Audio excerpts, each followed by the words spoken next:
So the question is, do I give the same attention that I give the Ivy League kid and the kid that's going for a trade?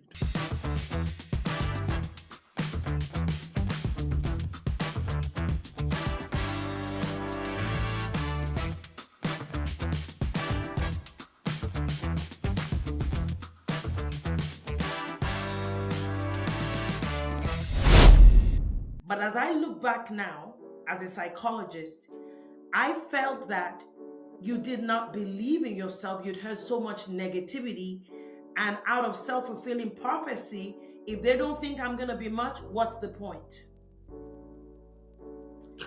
Thank you And for I'm thank saying you. that for the sake of parents Mm-hmm.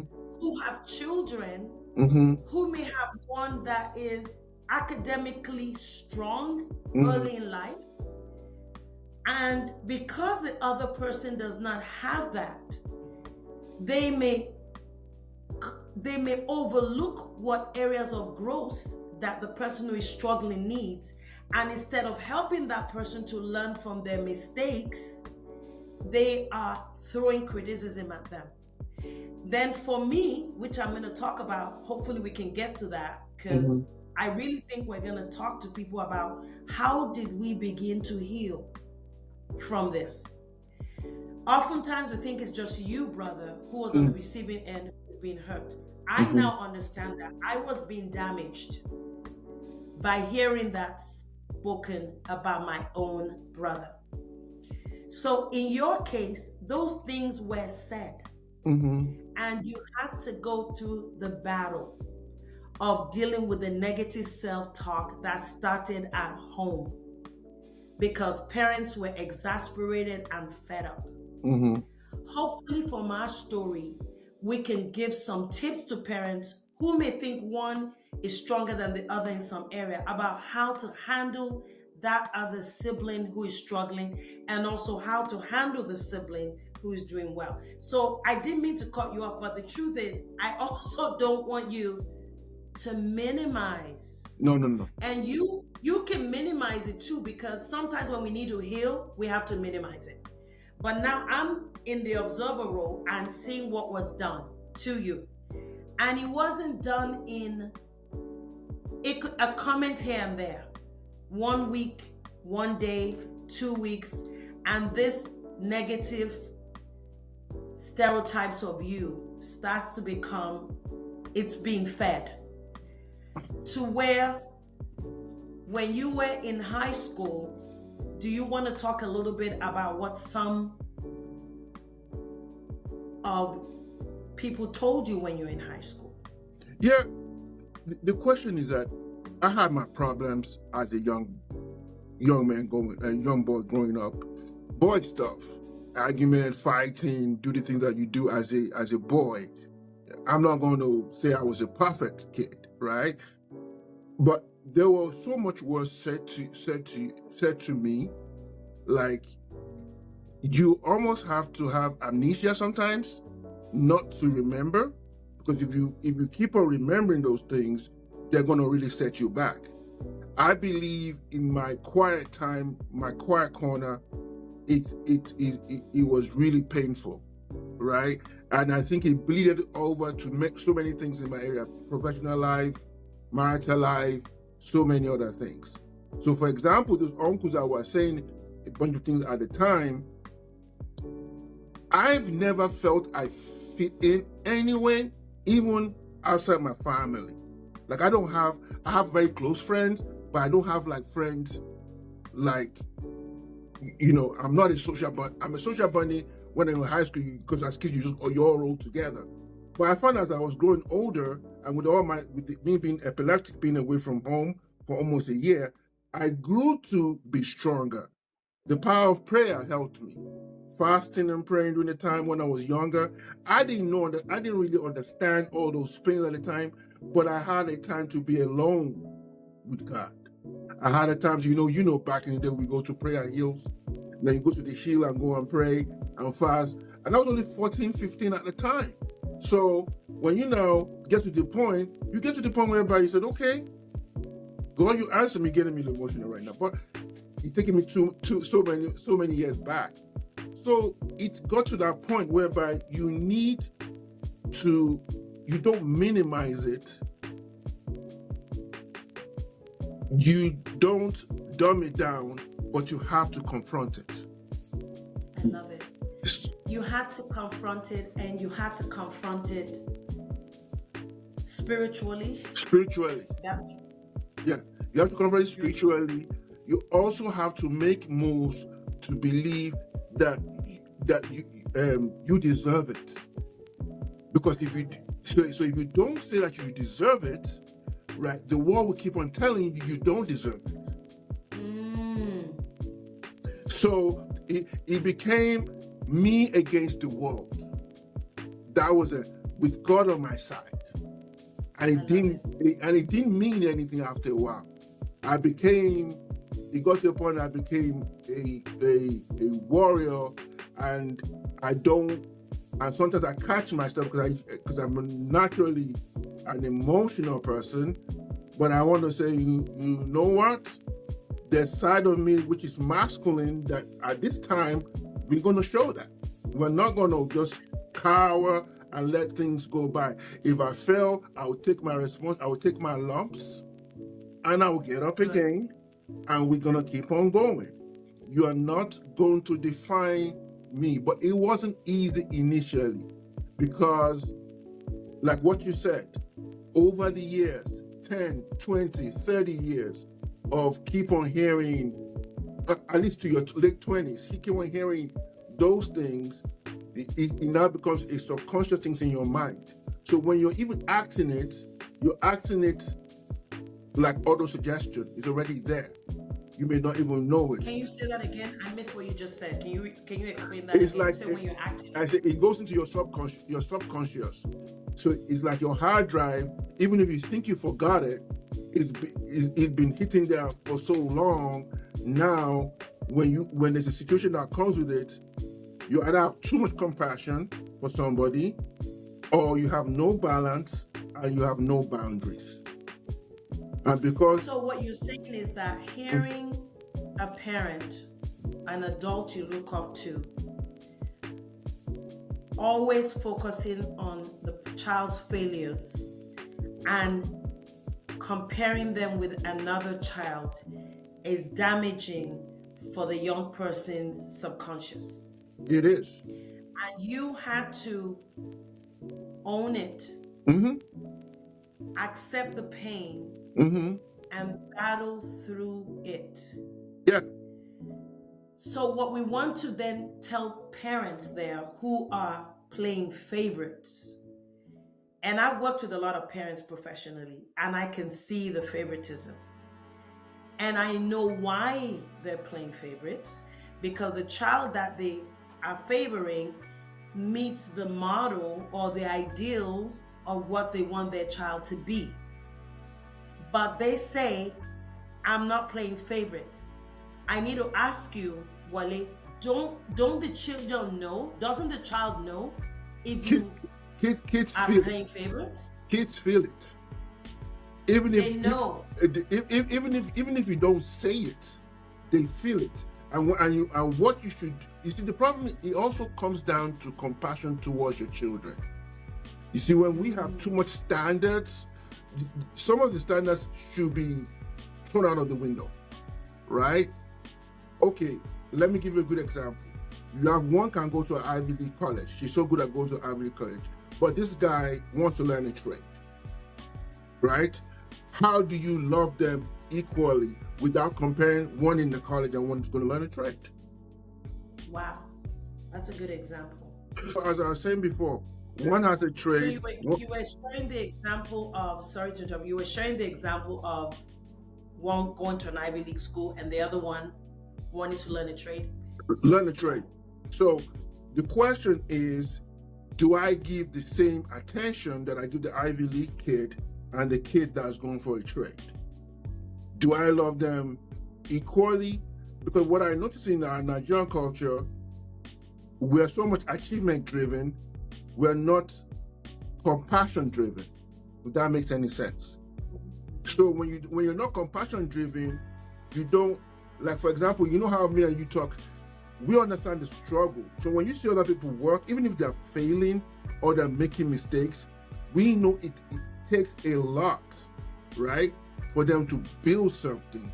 So even if it's not working, we know they're building something. It might be slow, things may not be working right, those kind of things.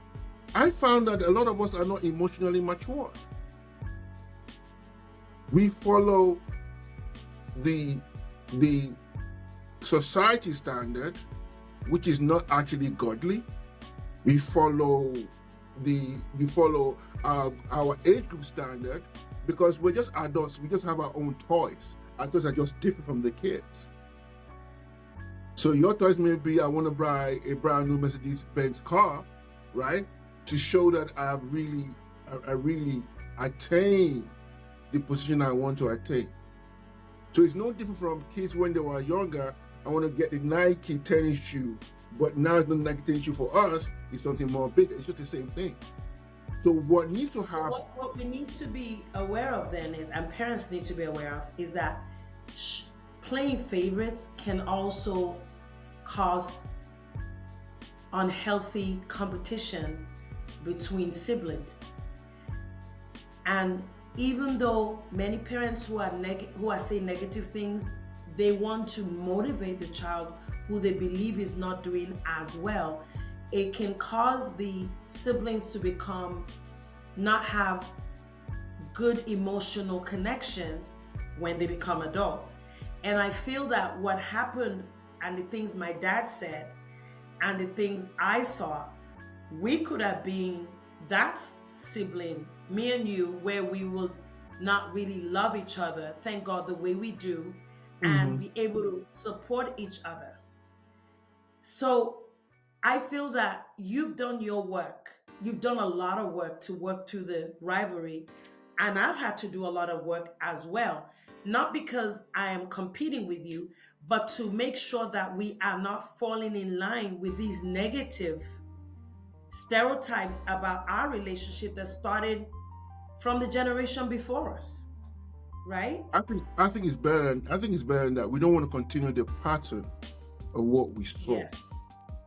Yes. Because because continuing the pattern of what we saw, you see, it is not beneficial to anybody. So, for example, I just want to thank you because I don't think we do it enough. We thank everybody outside of us, but we don't thank our family that supported us. Thank you for we understand there is no depth to people's relationship today. Most relationship today is a little bit surface based. There's no depth to it. So where there's no depth to it, you can't really go to the nitty gritty, to the dirty places to actually uproot some things and make sure those things don't metastasize and grow like a cancer in the body.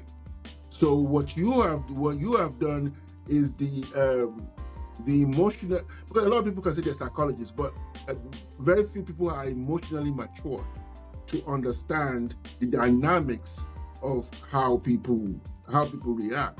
How you feeling? You give me a good example. You can call me one day.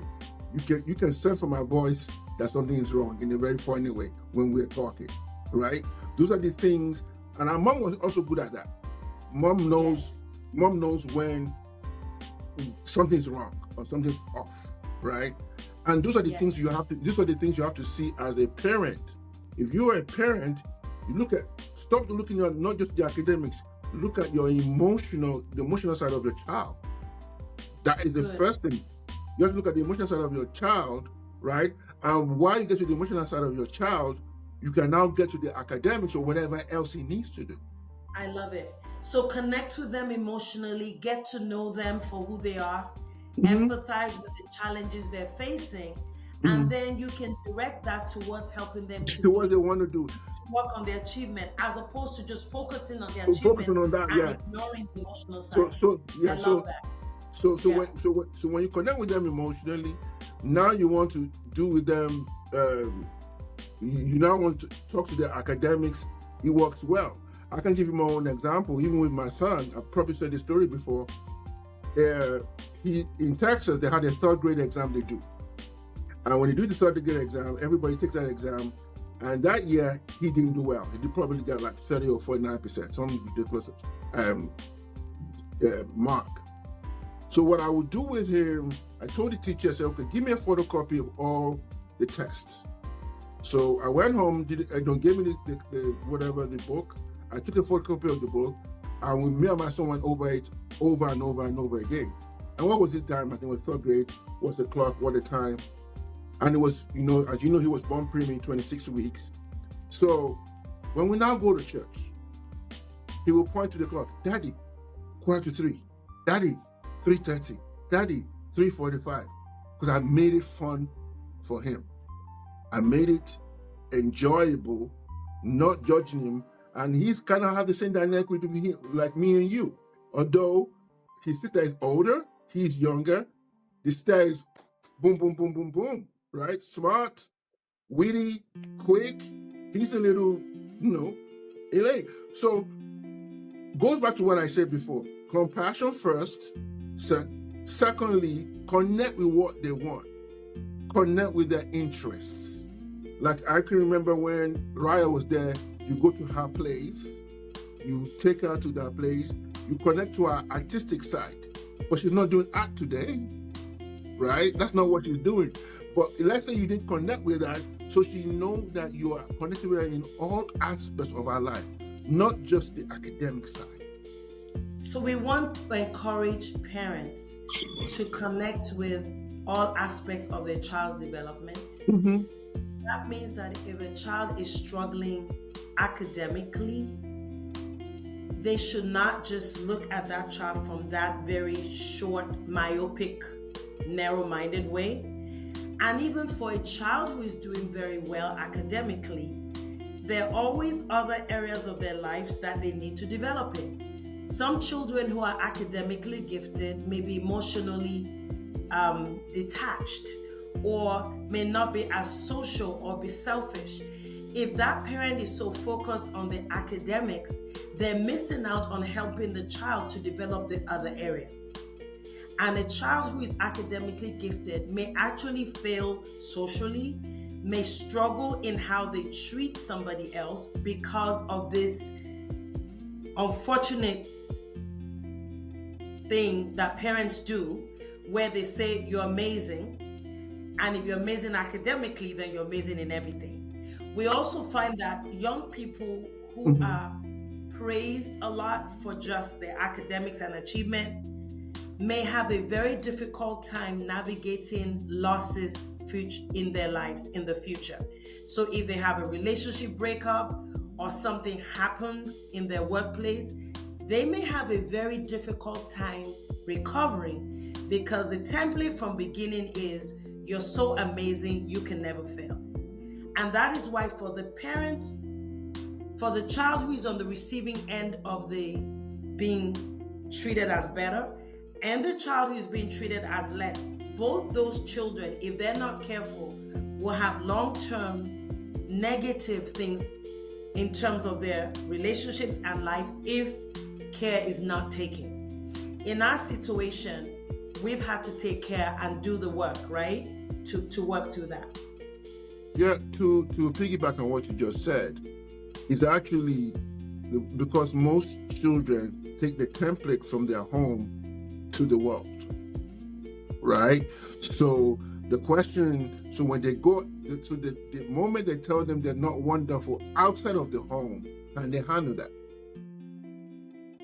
Because all the while, for the last 20 years before they hit the streets, mama, that they were the eye, that's Apple's eye, they were the best thing that ever happened.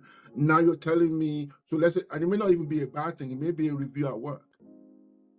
It may be something that your boss says and say to you, oh, you may need to improve on that, or your communication skills should be that. They would not understand, they would not be able to accept those criticisms the way they need to. Because the template from home is that there's nobody better than them. Dad believes she's the queen of the house, and whatever happens goes. But the world will now show you, right, that this is not home. This is a real life scenario, and you have to be able to navigate through maybe a work situation, but every work situation has a system. You have to navigate through that system and see how you fit into that system, and whatever you have from your home cannot translate to what you do in your office. Also in relationships, they may be emotionally bankrupt at some point. Because once somebody says they reject them, like what you just said, they take direction so hard because nobody has really rejected them before. Like somebody who's been always had money and never understand how to have lack. It's going to be very confusing to understand that. So what you're saying is that in our story, our dad did what he did in his way. It was his own way of motivating in his mind. What are some of the things that our mom did that helped you?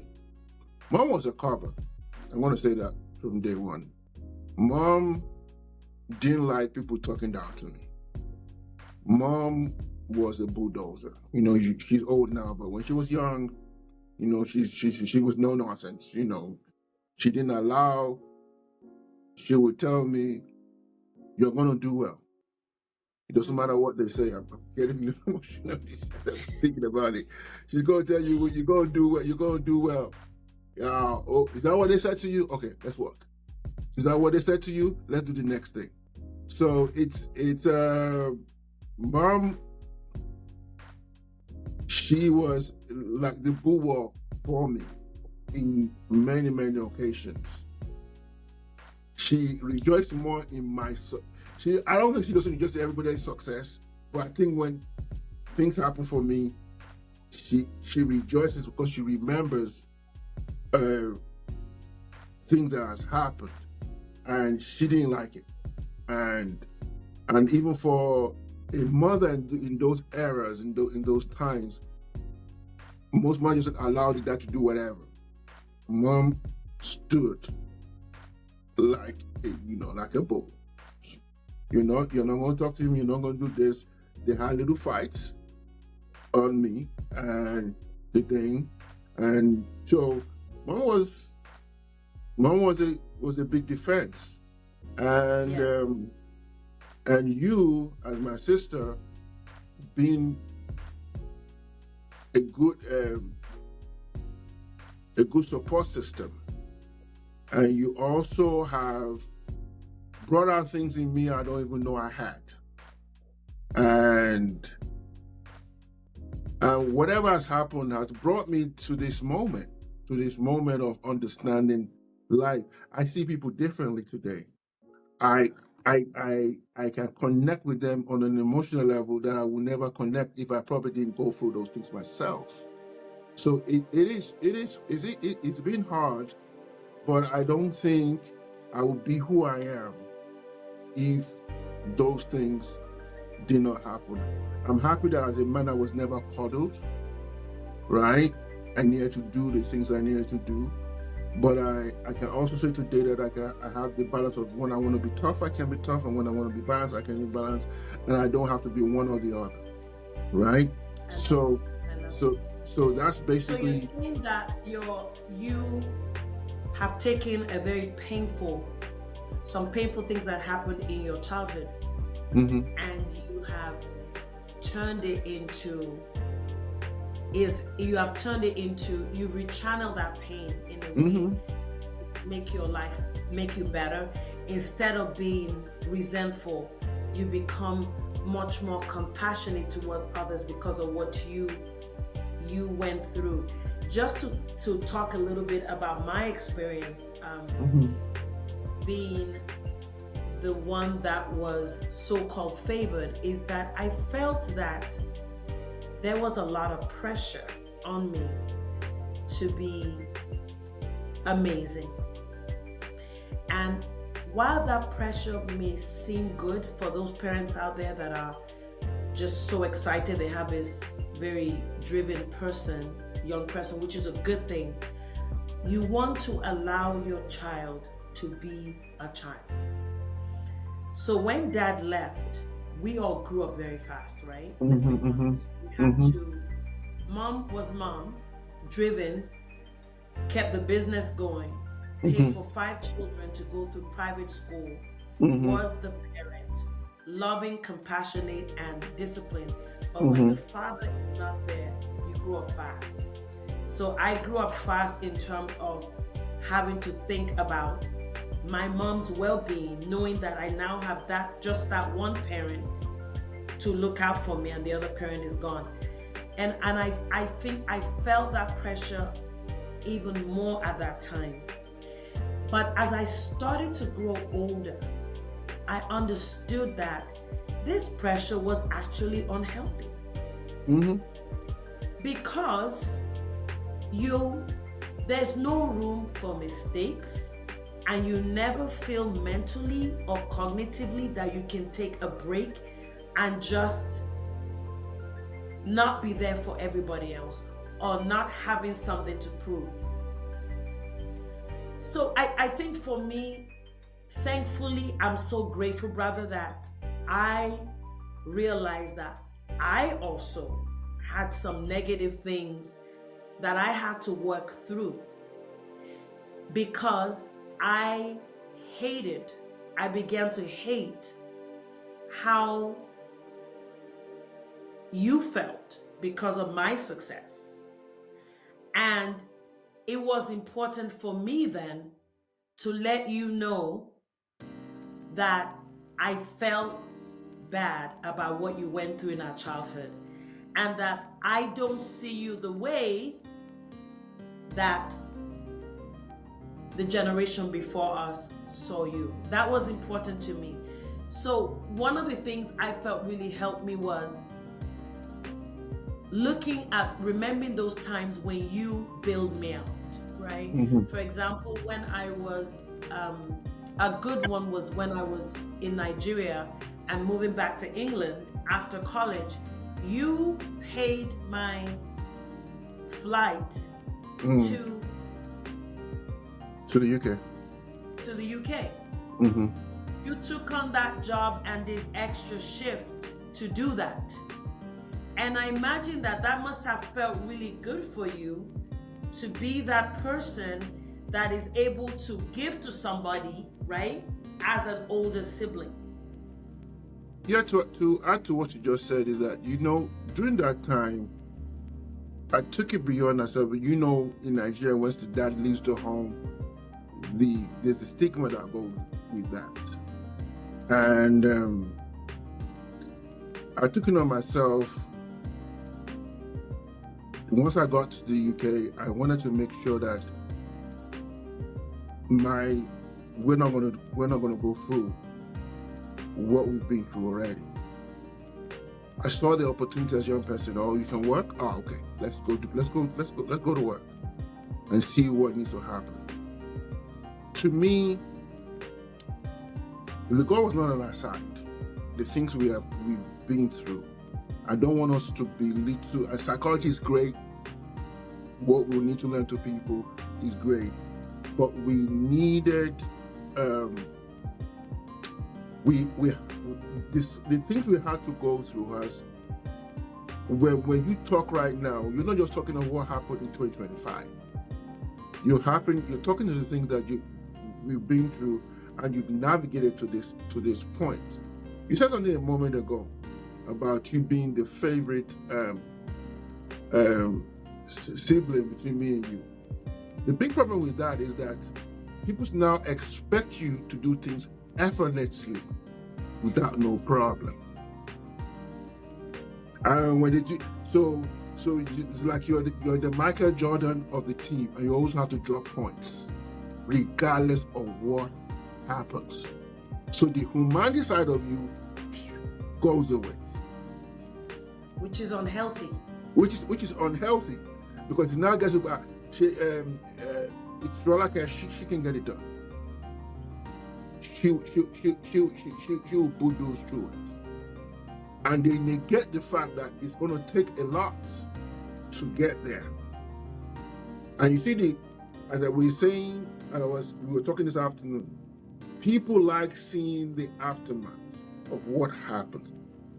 They don't want to see behind the scenes. They don't want to see whatever it takes.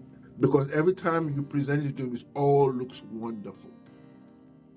So you give them. And I had to start working on letting people know Mm-hmm, I can't do it.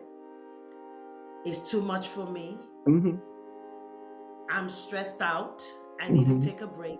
And I don't have the solution to every problem going on around me. Yeah. I remember telling Dad years ago, Dad, I don't have what it takes to solve this problem, and I don't feel bad about it. And that was totally going against what he told me when I was coming up, because I'd now come to the realization that that idea that Rolake and Rolla is amazing and she can never make mistakes is actually detrimental to my emotional health, my physical health, and also I am diminishing my own pain. And the cover is achievement. It was actually a barrier to my own healing, because I needed to heal from the fact that my dad left when I was a young person and all the other things that has happened since then. I had to realize that it is not okay for me to be perfect. It is damaging. And even though I was strong in one area, there are other areas that I need to grow in. And that has been my saving grace. The Sub-Zero game is, see, the problem is that once your philosophy is wrong, a lot of things will be wrong. If your life is based on who is up and who is down, you're like the stock market. Today the stock goes up, tomorrow the stock comes down. But it's very unnatural to be up all the time. That's why we have a heart monitor. A heart monitor goes up and down, up and down, up and down. When you have a straight line, you flat line, that means you're dead, period, right? But we are not thought that way. Human beings expect almost like a God complex for people who have actually showed some sign of brilliance. And when you show that sign of brilliance, people, if it's even biblical, people will start actually, it's almost like you're a godlike factor. They forget that there's still blood bleeding through your veins. And with one mistake, you can still make that mistake. So, and that's the cultural thing. So what I think we should get out of this demystifying of the perfect child, destroying that myth of a perfect child, right? And enhancing in the kid that is quote unquote not favored, their qualities as well. And because when you put those qualities out there, right, then they can see. There may be things that in that kid that is a brilliant talent, but it does not meet the standard that the world looks at. Maybe he's a good singer, maybe he's a good writer, maybe he's a good this, but he's not good in some other things. And what actually happened, I think it was Mensa Otabi that said that the other day, when you become brilliant in one thing, people forget the things you don't know how to do. They totally forget it, right? You may be the worst cook. Nobody cares you cooking. They know you can speak. So they forget about it. You can cook. So I think as a parent, what I've learned, and I think I didn't want to use that, what I've learned for what I went through, I would not want any kid to go through that. Because we are actually stronger for our own generation. I don't think the kids of 2025 will be able to, without proper therapy, be able to come out of it properly on the other side. So you're saying that this is very, very, it can be very devastating for a person's self-esteem. Absolutely. And their foundation, cognitively, mentally, how they see themselves in the world. parents playing favorites for whatever reason, maybe done so unintentionally, right? Think about the reality that the parent may get more attention for the child, more attention from others related to the child who was admitted to an Ivy League school, and the one that is learning a trade, they may not get as much attention. It means that a parent has to really look deep inside and really work through their thought pattern and say, I'm going to be intentional and not allow the praise and the applause from others to influence how I treat the child. So let me be honest. Let's just be honest. A child is acting up in school. The parent is going to school every day to have to deal with the issues. Mm-hmm. That speaks to some of the things that happened when you were in high school. Mm-hmm. And that's being honest. You know, the principal is calling mom and saying Wale is in trouble. He's not following the rules. What would you tell a parent who is not playing favorites? What would you tell them, and how would you advise them to handle that while still staying away from playing favorites? Yeah, the thing is, you see, one thing mom did very well for us is mom doesn't really spank us. She talked to us. You know how she was, right? And what I noticed is that she spoke to me in a way whereby you would just prefer to just spank, you know. So when I was fighting in school, whatever I can remember, I got to a point I didn't care anymore. I was saying, you know, they don't like me anyway. I'm not the favorite. So let me just go. We're just gonna go to fight. We're gonna fight. We're gonna do whatever we do. And I was ready to stand up to anybody. I was ready to say it was a kind of a defense way in my mind to go against the grain. So I'm not liked anyway, so it doesn't really matter. They don't like me at home because my sister is the favorite. Just words in my own head. So, and I was ready. And I'm not going to even say I relished in it a little bit. I'm not going to say I did it. Because, I'm going to cause some ruckus here, right? Because I never felt I was heard, right? No one actually thought they listened to me. So, what mom did that was very good, she said, Oluwole, she would say that, if you do this X, Y, Z, you can do better. Mom, just the fact that mom was not like that, like teaching us what to do, but mom encouraged me to actually start taking my studies seriously. Because she made me feel I don't want to disappoint her. Right? You see? So how she, because mom had wisdom that most parents in that era did not have. I'm not even trying to. She's 20 years old. Yeah. At that time, you're getting me a little juice up right now. She spoke to me in a way whereby my mom would talk the parents off you, and she find a way to get things done. I said in the last thing, mom was a project manager before we knew what project management was. Because she would get everybody to do those things without actually raising their back. But like my dear, in the Yoruba way, by the time she talks to you to do those things, you want to go over and beyond what she's telling you to do. So when I said mom talked to you differently to make you feel that you were worth. Yeah. That there was more in you. Yes, mom talked to me in a way where there's more in you. Even when I got to the UK, I'm always thinking about how am I going to make her proud? What am I going to do? What's going to be the work I need to do?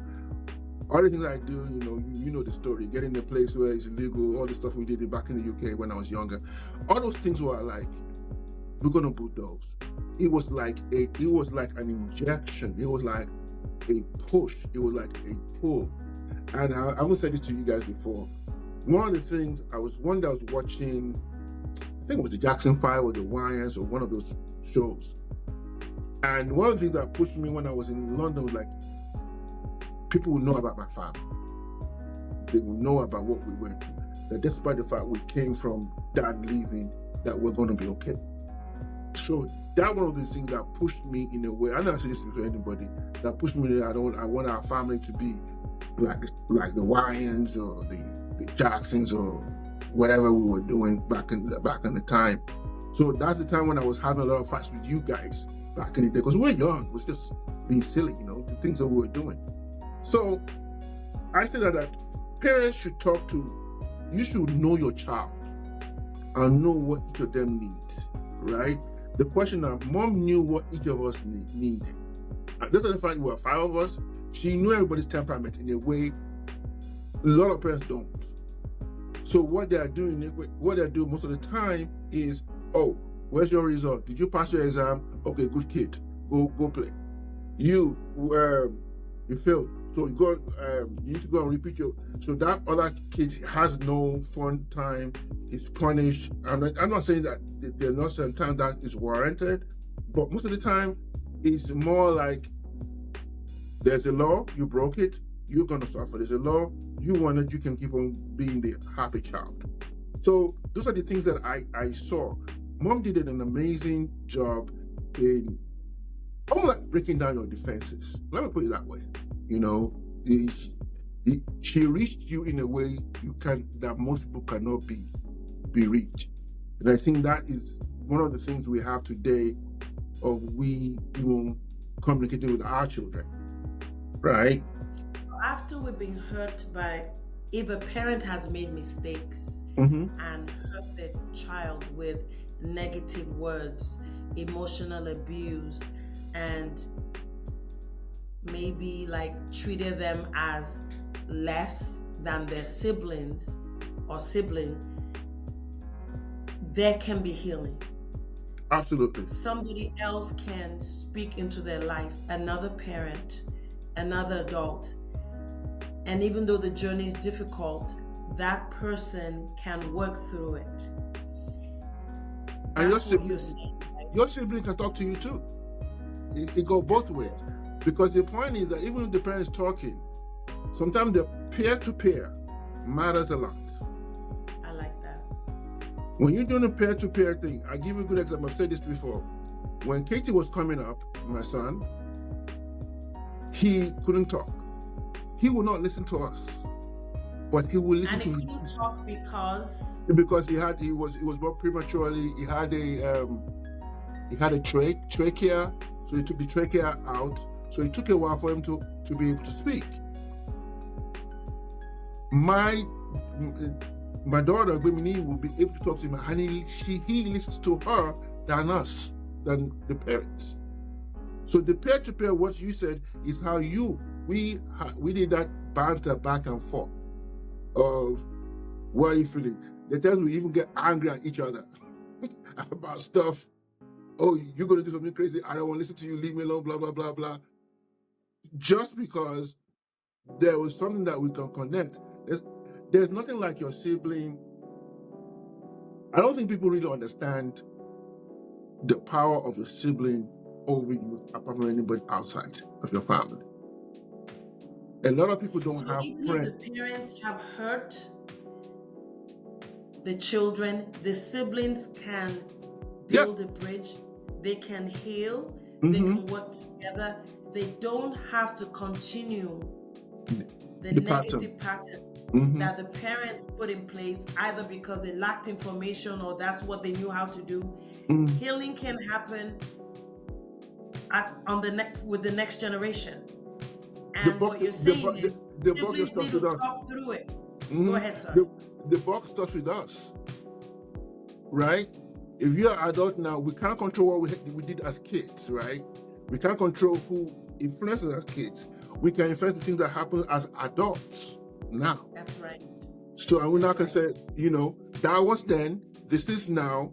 Whatever happened 20 years ago is not going to continue itself again. It's got to stop. But we have to recognize it first, right? There has to So be the a first step is recognize it. recognizing it, right? You have to recognize the pattern, right, that it cannot go on. Because most adults carry over what they did as young adults into adulthood most of the time. But we have to now say, Many people are dealing with what started when they were young. when they were And young. if it's not dealt with, it gets worse. Mhm. And a lot of negative family dynamics of unhealthy competition, jealousy, unforgiveness can continue for the rest of one's life. So that's really important that adults take responsibility. You didn't start it, but don't let it continue. Acknowledge that it actually happened.